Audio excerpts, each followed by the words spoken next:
En 2012, pour mon deuxième livre, qui s'appelait « Je t'aime maintenant », j'ai voulu aller faire une photo dans mon ancienne école primaire, qui est l'école Jacques Prévert à Saumur, au chemin vert. Je me suis dit, tiens, c'est parfait, c'est les vacances scolaires, je vais pouvoir escalader la grille et faire une petite photo dans la cour sans déranger personne. Je me suis approchée et là, c'était apocalyptique. J'avais l'impression qu'il y avait eu une guerre dans l'école, il y avait des impacts de balles dans les vitres, des arbres qui avaient percé le bitume. Et j'ai réalisé qu'elle était à l'abandon depuis quelques années et qu'il y avait une autre forme de vie qui était née à l'intérieur, puisqu'il y a des gens qui squattent, qui taguent, qui cassent, mais qui amènent aussi d'autres choses. Je suis passée devant mon école primaire. 20 ans plus tard, rien n'a changé.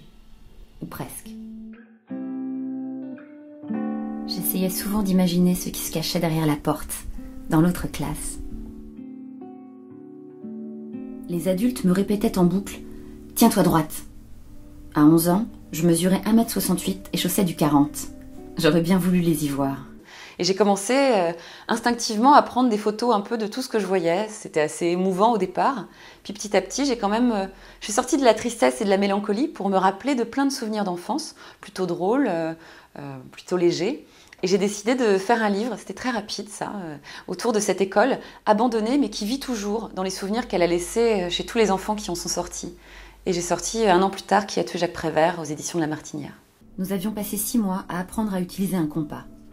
De toute ma vie, on ne m'a plus jamais demandé de faire une rosace. Mais pour sûr, en cas d'urgence, j'en serais encore capable. À la Marelle, nous inventions sans cesse de nouvelles règles, de nouveaux défis. Mais aucun d'eux ne nous empêchait jamais d'atteindre le ciel. Derrière, le couloir, jonché de débris, de morceaux du plafond.